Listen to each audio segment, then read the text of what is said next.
All right, here we are, another episode of Tools, Talents, and Techniques. I'm joined today by Mr. Keith Carson. Hello, welcome to the show. Dustin, thank you, my friend. Appreciate you having me.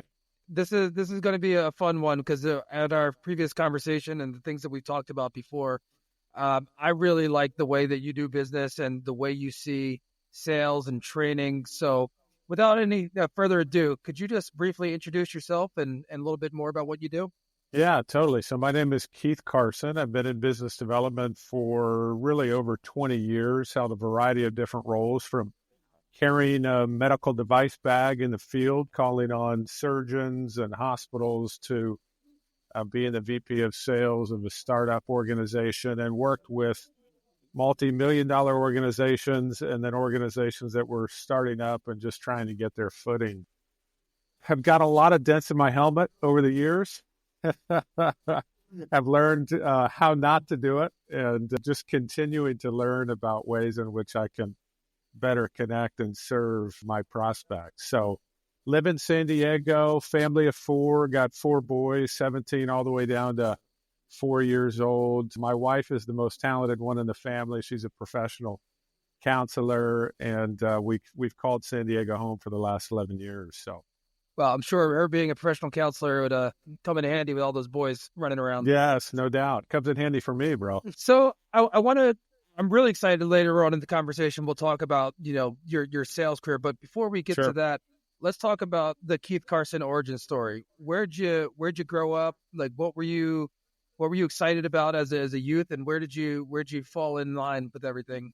Yeah, totally. Yeah. So grew up in Mission Viejo, California. My parents actually had moved from Pittsburgh and Buffalo, wanted to find their way out of the snow.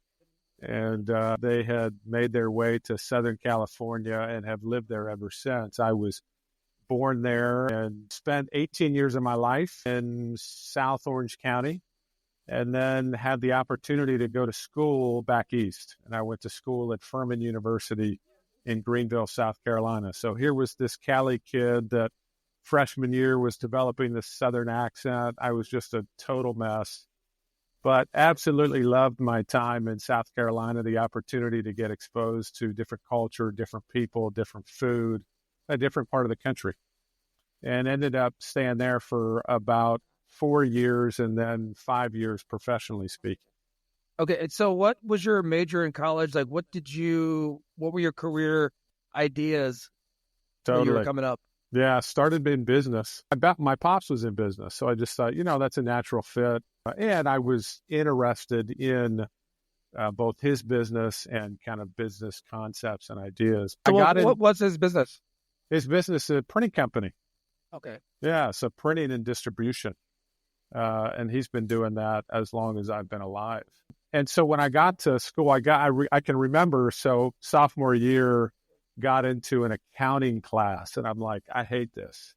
This is not something I want to continue to do. I'm very relationship oriented, people oriented. I understand the value of the numbers, but for me, it was not something that I was drawn to. And so I decided, I'm going to kind of minor in business. I ended up taking, I think, 6 or 7 classes in business, but then transitioned into history, in large part because I was living in a very historical part of the country, a deep history in comparison to Southern California, a complicated history, certainly, but I was drawn to the stories of history. And I didn't know what I was going to do with that. I did not have aspirations to go on. Oftentimes people be a lawyer or they go on to be a teacher. I didn't have aspirations to do either. I wanted to study something that I was interested in, and history was it. And so really at that time, the things that were kind of formulating in my own heart as it relates to my professional trajectory were largely around ministry. I was very involved with a college ministry in college, and they had a tremendous impact on not only the development of my faith, but just the development of me as a person, as a holistic human being. I was drawn into the work that they were doing and the positive influence and impact they were having on college students. And so at that time in life, the question that I was really asking myself is, what am I most passionate about? And what I was most passionate about was investing into young people. Did you come from a religious background in your household? Yes, I did. Mom and dad, it was a common conversation within our household. And we had the rhythms of, Sunday, attending church. They kind of had some really strong, kind of Midwestern values that they raised us with. And so that was always a part of just the ethos of our family and my growing up. So when you're in college and it's history, and then you're drawn to what was the next step after college or the end of college going into your professional So career? get this. My pop says, "Hey, listen, I want to try and make a way for you to be able to do, whatever you'd like for a year, right? So you can go off." I thought about being a caddy in Scotland. I love the game of golf. Living in a different country, kind of continuing the adventure in some sense. And yet, as I thought about it, I thought, what I really love is investing into young people, as I said before. And so at that point, I decided to go on staff with a ministry to actually support and encourage and help some of the college students on the campus that I was at, which was Furman University, and then had responsibility eventually over 3 to 5 campuses in the Southeast. So how long were you in this role? Like how long did that Yeah, 5 years. Wow. Yeah, 5 years. So 9 years total in South Carolina. And 4 of those, it didn't take me 9 years to get through school, but 4 to get through school, and then 5 on staff with a college ministry called Campus Outreach. And then at that time you're doing this, and then did you just come right back to California when you were done? Like how did you make that decision? Or was there a stop in between? Yeah, it's a good question. Historically, our ministry was asking people to make 4-year commitments. I had worked with Campus Outreach for 5. A new team was headed up to Minneapolis, Minnesota. And as I thought about the trajectory of my own life, kind of what I was being called into, I didn't see myself in what I would describe as vocational ministry. Like I didn't want to go on to be a pastor. And I had exposure to business, as I mentioned to you, all growing up. So I decided at that point I was not going to join the team in Minneapolis, Minnesota, which was a good decision for a variety of different reasons. Hold on. My wife's from Minnesota. My wife's from there, but also she lives in Southern California. So she made her decision. Wonderful people, there's no doubt. My blood was too thin for that place. So, I ended up deciding, hey, I want to go into business. And my network was back in Southern California. So my wife and I got married. She's from Florida. And so we got married in South Carolina. And then after that, actually moved to Southern California and was there for a few months before I took my first medical device position. Okay, and so this was your first go-around in sales, I take it. Yeah, man, no doubt about it. First one, huge. I mean, like multiple interviews to get this position.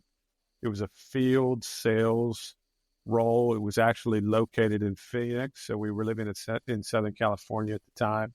And I can remember, the biggest obstacle that I had to overcome was helping the organization understand the intangibles and the experience that I had gathered from being in ministry and how that would translate over into medical device sales. I think once they saw my resume, they were kind of like, oh, is this guy really going to be able to make a difference? Is he really going to have an impact on our company? Is he going to be able to sell successfully? And I think had a reasonably successful career at that company for a few years. Do you recall what, besides getting the job and selling them on that you could do the job, was there anything that stood out were some of the biggest obstacles that you faced in going into that career? Yeah, it's an interesting question because I can remember, and I remember it like it was yesterday, a conversation that I had with the head of HR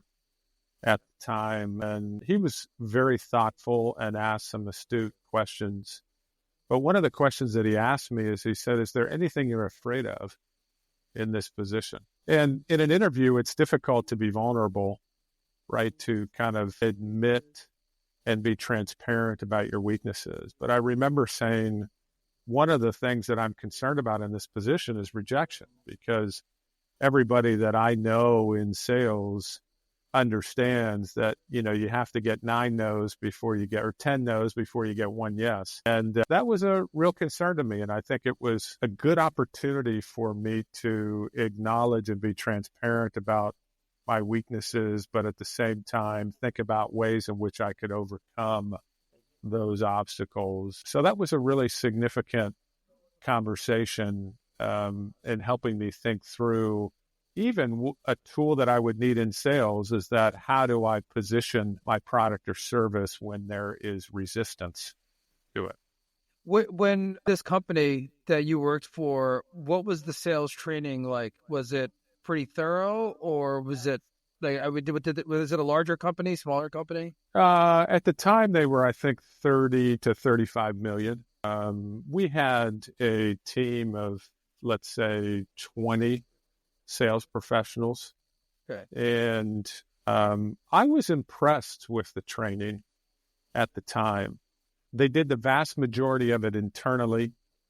But my experience with sales training is that oftentimes it's dependent upon the sales trainer and their ability to be able to deliver content in a way that is understandable and digestible. And they did a good job of talking about some of the principles. I soaked it up. I was a sponge, right? Because in some ways, yes, I was doing these things in ministry, but I was learning a whole new language. And anything they told me to work on or to do, I would try and execute and implement it the next day. So they had a robust sales training program, were deeply invested into their sales professionals, although it was a little bit more homegrown. So it was helpful. Now in hindsight, when you look back and think about the things that you said, from ministry going into the sales job, the things that you told them were reasons why. Are there any things that now you can look at it and like, oh, actually, these things from my college or ministry were really the things that helped me be successful? Is there anything that stands out that you're like, this was more important than I thought it was? Yeah, it's an interesting question because I think one of the things that I have been thinking deeply about lately has been the reality of pressure in the relationship between the seller and the buyer. And it's understandable because you're trying to convince someone.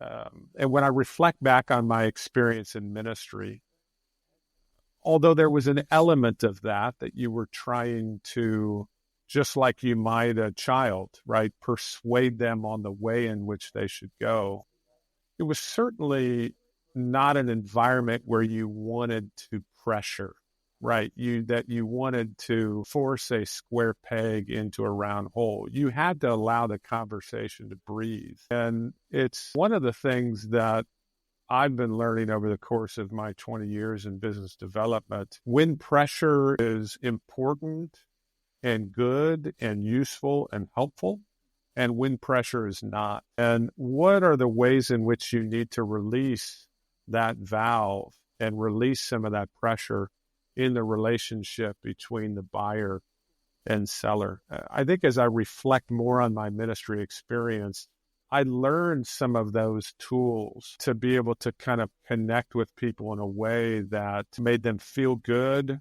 and drew them into a conversation, rather than made them go, man, I don't want anything to do with that. Mm-hmm. And I am going to turn away from that conversation.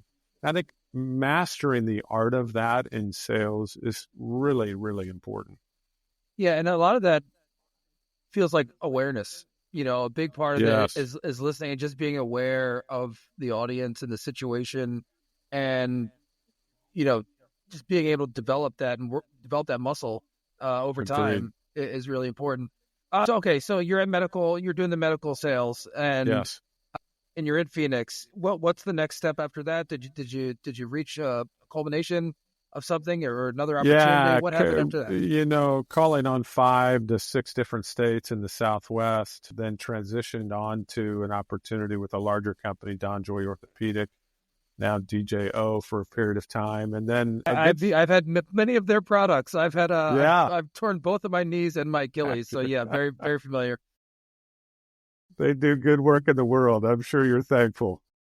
I am. Wish I didn't need them as much Yes, as I did. exactly. And then I was approached by a friend with regards to an opportunity to start our own medical device company. And so I became part owner in a company called Quinn Medical. And we were developing a spinal orthotic that was going to be kind of one size fits all and allow you to be able to carry less inventory and yet deliver the results that one needed as it relates to pain management, either pre or post surgical. And so I had worked with a colleague and friend in starting that company. And that was one of the biggest lessons of my life, professionally speaking, undoubtedly, because I had to exit that company in about a year for a variety of different reasons. And that valley in my life taught me a lot about business and myself in that season. Well, because this is your first time starting your own business, right? And yes, there's a difference between sales and everything. Yes. Operations, finance, everything. And I don't want to dig too deep, but I mean, you said you learned a lot of lessons there. Is there anything that stands out that you'd be willing to share? Yeah, relationships matter. And when you're starting a small organization, you have to be very thoughtful about who you partner with and understand, and for them to understand you and for you to understand them. I think that was a significant lesson for me to learn. I think the second was to be honest about your capabilities. In some ways, I probably didn't have enough dents in my helmet for the position and needed a little bit more seasoning and experience to be able to handle some of the ups and downs of that startup experience. And then the third thing is that focus on revenue. And there's 1,000 things coming at you every day. And your first responsibility needs to be thinking about what is the highest and best use of my time. And if you don't generate revenue and generate it relatively quickly, you don't have a business. Unless you have a significant amount of capital to fall back on, which we did not. And I think we got distracted by things other than revenue in the year that we worked together. Well, and I don't want to jump too far ahead, but it's those lessons that you learn now when you're doing your sales training and doing things, you understand it from a different level, you know? And so those dents in your helmet, you don't get dents in your helmet unless you put the helmet on and start running through things. So that's how you get them. You're exactly right, man. You got to try and scale that wall. That's right. So what was the next step after everything, did not end necessarily how you wanted to? What was the next step? Yeah, next step, man, period of unemployment. And that was formidable in my life. That was probably about 6 to 7 months. And just all kinds of questions about who am I and will I get hired again? And what is the right role and position for me? At the time, we had 2 boys. And so trying to kind of look for coins in the couch to be able to put it all together and make it work. And then was fortunate enough to be able to work with a backup generator company. So worked with them for about 1.5 years called Lofted Equipment in Phoenix. To this day, grateful for the opportunity that they gave me. It was completely outside of what my experience and expertise was in, but a good company and organization, and they made an investment into me. So I was there for about 1.5 years. That was in Phoenix, and then was fortunate enough to get back into the healthcare space. And that's actually what brought me out to San Diego. Started working with a company called Therapy Specialists, was their director of business development, then eventually became their director of sales and marketing. So I think there's a good point to make the differentiate. Like what in your mind how do you separate business development versus sales? Yeah, great question. I think it depends on the organization some. I believe business development is more macro, sales is a little bit more micro.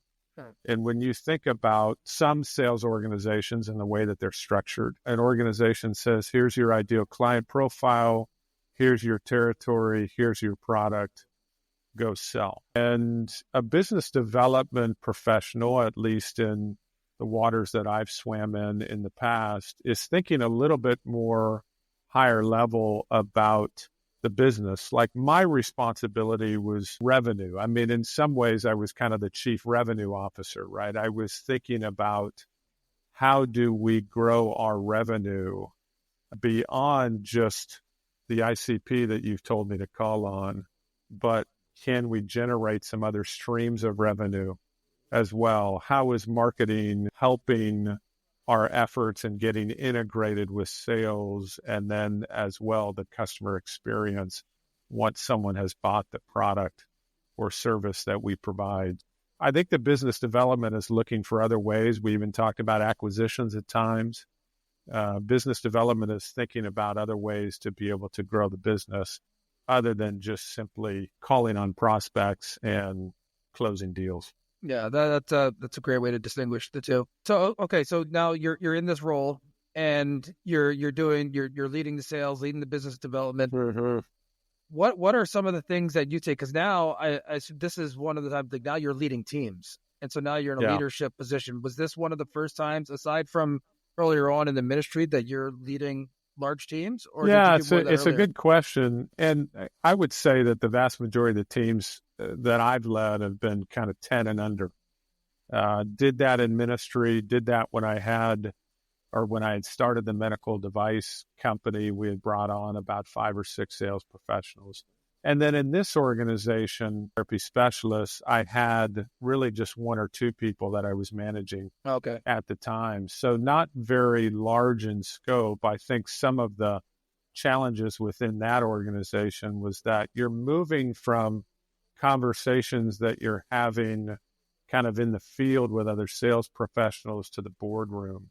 And so that was one of the first times that, with the exception of the medical device company that I started, that was, I mean, we were the boardroom. I mean, it was small. Yeah. But in this case, I'm in a boardroom with 9 to 10 other executives, and we've got somebody in operations, we got somebody in finance, we got the CEO, we've got the founder, we've got regional directors.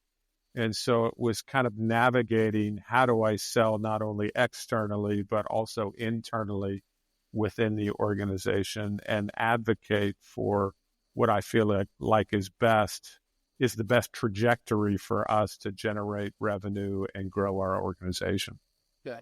So I know we're almost a half hour in. That went pretty fast, but I want to make sure that we have enough time to go over what you currently do and how you are approaching sales. So I think I want to make sure we save as much time as possible for this. Sure. Could you talk about how, when you started your current firm, and more about the general concept of it?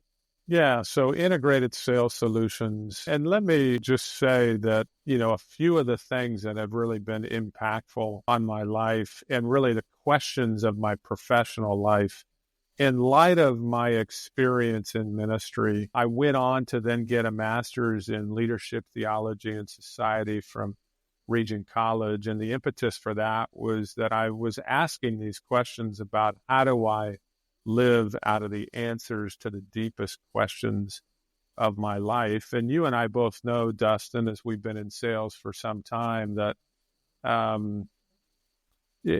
I don't know that is something that most sales professionals or sales organizations reflect on. Questions like, why am I? Who am I? How do I ultimately want to be remembered? And when I reflected on my experience in ministry, those were the types of questions that drove my everyday living. And yet when I entered into sales, the conversations were about targets and numbers and quotas and strategies and competencies and capabilities. And I don't want to diminish those things at all. Those are an important part of ensuring that you achieve results and you're successful in your role. You want to be a master of your craft. But unfortunately, in my experience, I didn't feel like there was enough conversation about like what was going on here, what was going on in the heart. And so that was the impetus for integrated sales solutions. One is that I wanted to kind of push this conversation in my own proximate part of the world to draw people into a different conversation, to see and do sales differently, and then also provide fractional sales solutions, which I feel like is a little bit new in the sales space. You see it in a variety of different departments, within organizations, finance, HR, operations, but very rarely in sales. And so really started my company with those two desires. How can I promote this conversation about living out of the answers to the deepest questions of our lives and how that impacts our approach to sales? And then how can I fractionally help organizations that maybe don't need a full-time VP of sales, but they need the experience and expertise of a VP of sales? And so you're looking at sales from those deepest questions, and I love that, because there's been so many times where you think about, like, how do you put the community, the client, the people first, and matching in the sales. And so was there, when you look back on your whole career prior to starting your company, was there any of those moments where it really jumped out to you that this was needed? Or was there a moment where you're like, oh, wow, there's a gap here? On the fractional sales side or on the scene? Okay. Well, no, actually on both. But I would say on both, on mostly, let's start with like leading with the heart and understanding who you are and having a sense of purpose in your career and win sales. Yeah, I mean, the moment for me was pretty early on, because you have to understand that I was moving from talking to people about their faith, their future, where they were headed. We were talking about some pretty substantial and significant matters of life. And then I went to work with a medical device company, and I was selling foam and plastic. I mean, that was our cervical collars consisted of foam and plastic. And so I can remember being in my hotel room, on the road, just like journaling and going, this sucks. Man, I have no idea how the answers to the deepest questions of my life impact what I'm doing, showing up tomorrow to talk to nurses about how to actually apply a cervical collar. And I was kind of that combination of like lost, ticked, scared, confused, all of those things. And I'll tell you, one of the things that really stuck out to me, and I don't know if it was a specific moment, although I can envision some of these offices that I called on, one of the principles and ideas that I tried to live by was love my neighbor. And that's not a conversation you have in a lot of sales trainings. How do I love my neighbor, right? How do I love my prospect? And yet it was a way in which I wanted to live my life. And so I can remember walking into doctors' offices and thinking about the implications of what it meant for me to love my neighbor. And that might mean, hey, listen, I am going to take no for an answer, right? If they say, hey, not a good time, don't want to talk to you right now, not a great time for our business to have this conversation, then okay, I want to honor that. I want to respect that. I don't want to kind of press in at least too much. That's maybe a whole nother conversation. Can you accept a no and still love your neighbor at the same time, or at least maybe press through that no? But I can just remember thinking, I'm going to have to sell differently than others if this is a driving principle and idea in my life, right? I might actually walk into a conversation, present my product or service, and then walk out and say, we're not the right fit for you. Let me introduce you to another friend, because that actually would be the most loving thing I could do for that prospect. And so the implications of that concept and idea, I think, are endless in sales, but we're not having a conversation about it.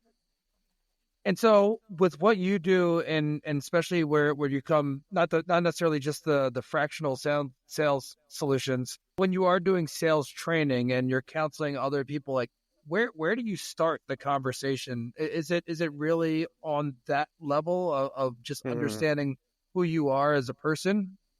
Yeah, I mean, there's two exercises that I try to do, and some of this is integrated, Dustin, into working on skills, competencies, capabilities, right? I mean, all of those things are so critical to do our job successfully.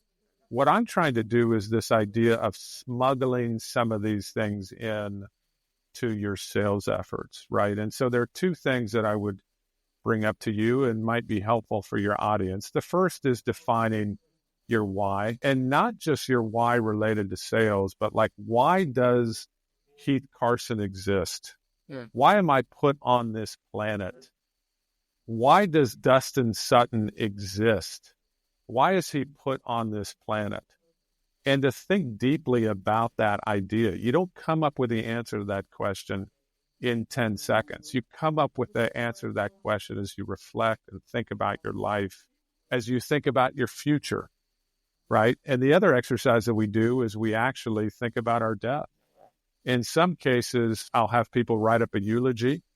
In some cases, I'll have them just write an epitaph, write that kind of 8 to 10 word statement that might be on your headstone. Again, not a conversation that we're having in most sales trainings. But what I'm trying to get people to do, and the reason it's a starting point, is because I want you to think about the end, and I want you to think about ultimate. You have to think about what matters to you. And then the work is, what are the implications of that in your sales efforts, right? If what matters to me is loving my neighbor and doing good in the world, then what are the implications in my sales conversation tomorrow with this prospect? You mentioned journaling before when you were on the road and you were trying to figure out your why.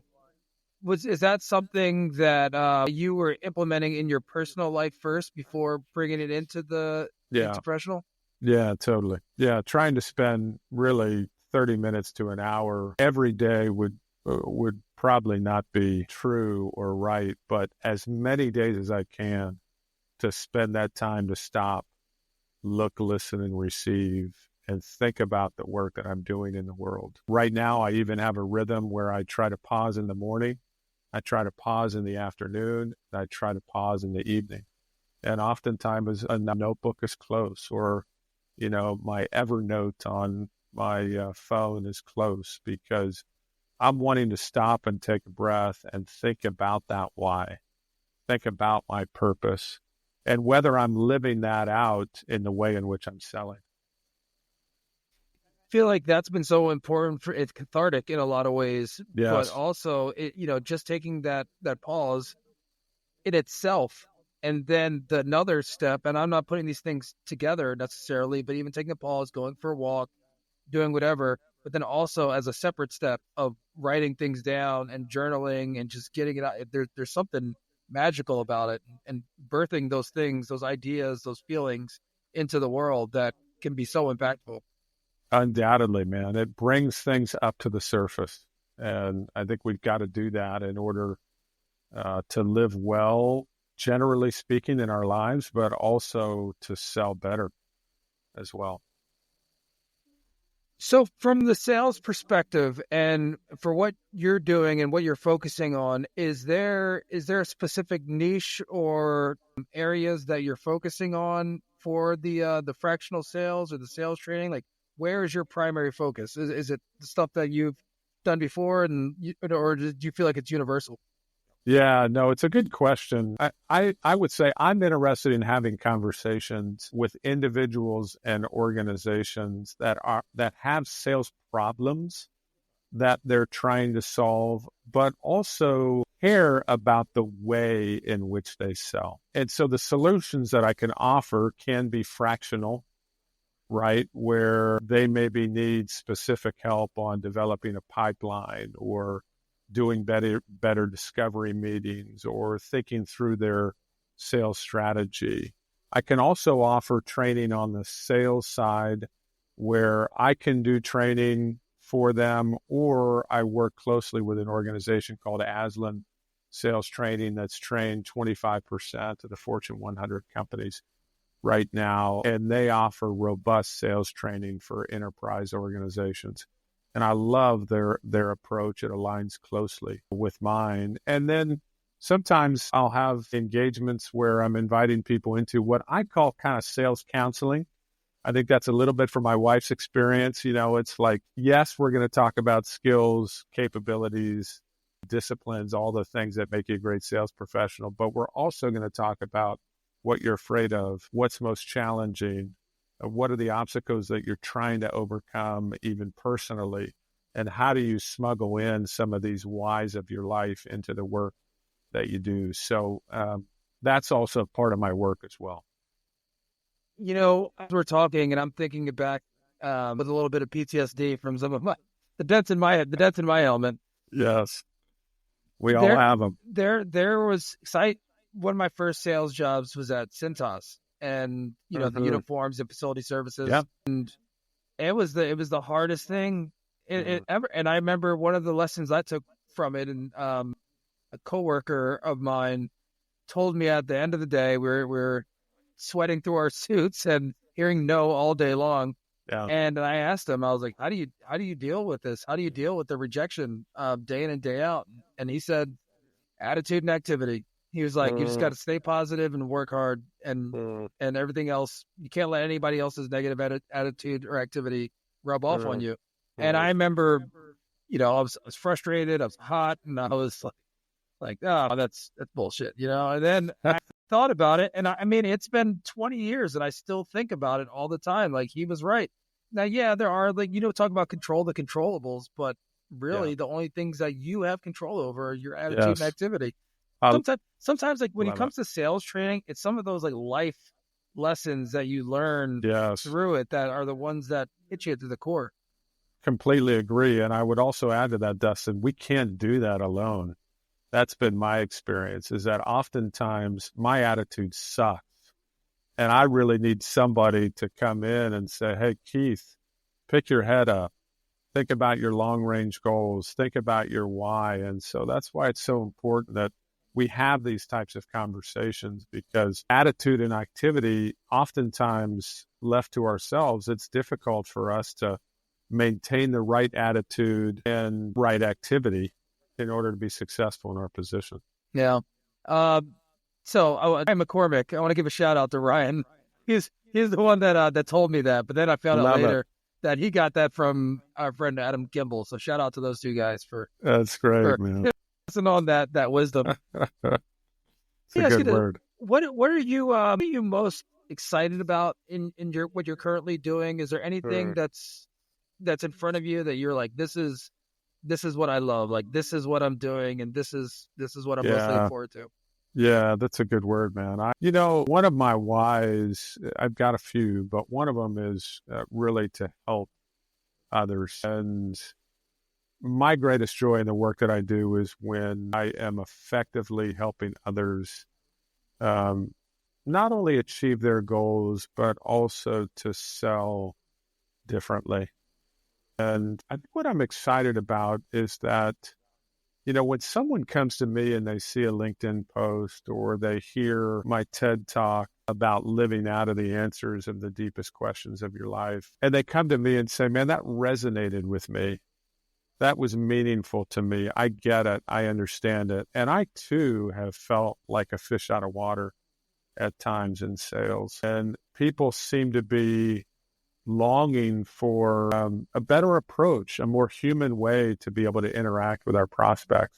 And when people are drawn in to those ideas, honestly, a lot of this stuff I do for free, man. I can't, but I would do it for free, because it's when that light bulb goes off and when they go, yeah, man, I now can live out of this idea of loving my neighbor in sales. And it means that I can both be successful and have an impact on the people that I serve. I think you really tapped into something, and count me as one of those people that the light bulb went off when I, saw what you're honored. doing. Thanks, Dustin. Count me as one of those people, because I think one of the great things about what you're establishing, and maybe it's through your experience, it's through your work, through your journaling, is that you're putting language around some deep truths. And I think that is very impactful, because when you're saying things that other people are like, yeah, that's that thing that I was that I was feeling, that I was thinking, and you get Mm-hmm. it, like you put it into words. And that's why I was like, I'm so excited about having this conversation and find out more about what you're doing and what you're offering. So thank you for what you're doing. Mm. And you mentioned the TED Talk. Tell me about that Yeah. experience. How was Yeah. that? Yeah, I loved it, man. Loved it. I mean, the challenge for me was kind of taking some of these ideas and being able to consolidate them in a way that people could understand. And so the process was extremely beneficial, so thankful, and the opportunity to deliver it to a live audience. I'm less concerned about where it goes, Dustin, and I'm more concerned about just the process of going through it. Right? Nick Saban, the process, don't focus in on the results. Philadelphia 76ers. I don't know how that's working out for them, but it's this sense of like, hey, I got so much joy in that journey and it was so beneficial for me. And I hope opens up some other doors to be able to speak. But at the end of the day, it was being able to take all this stuff that was going on up here and be able to have a process to say, hey, this would be a good way to articulate it in a language that the world can understand. Yeah. Well, before we take off here, I want to open up the floor. Is there anything that you want to share with the audience? Where to find you? We'll include all your links in the show notes, but I wanted to make sure I give you this opportunity to share anything. Yeah, thanks, Dustin. I really appreciate it, man. Honored to be on your show and grateful that you've taken an interest in these things, man. So my website is seesalesdifferently.com. And on there, you can learn about my fractional sales solutions. And then you can find some information on the integrated sales forum. In the integrated sales forum really is at the heart of some of the work that I'm doing with regards to seeing and doing sales differently. And then one of the things I've thought about in sales, Dustin, I don't know if you're this way, I'm kind of this way. I realize that not everybody's ready for a conversation, but sales begins with a conversation, right? And I come into that conversation going, I don't know if I can help you or not, but the only way in which we can find out is by having a conversation and learning a little bit more about your needs and your business. And so it kind of begins with that. I do a sales assessment with organizations or individuals to get them to think a little bit more deeply about the way in which they're selling and things they need to do as a sales organization to be more successful. So that's a great place to start with me. Yeah, and if you're looking for Keith Carson on LinkedIn, I have the double bell, so I get all your notifications. So I'm one of those guys. But yeah, man, I think what you said before, even your sales approach previously, where you listen to somebody, and maybe what you were selling isn't the best fit for them, but you still try to get them to a solution. I think that is something that we talked about, and I think that's something that I try to implement in my life. Not just in the sales and business development, but like, okay, we're here for a reason, and there's a reason for us having this meeting, having this conversation. Purpose. There's a purpose there, and then like, what is it that's important to you, and how can I get you to? Hopefully, it's with my firm, and we offer something. But in the end, I'm going to try to get you to the right place, and I think that's what it's all about. Yeah, no doubt about it. Investment into that individual and organization, whether or not it benefits you. Yeah. Completely agree, Dustin. I think people respond to that and appreciate it. Yeah, that's amazing. Well, Keith, thank you so much for your time. Thank you for everything that you're doing. This was a lot of fun. And yeah, I look forward to next time. Yeah, appreciate you, bro.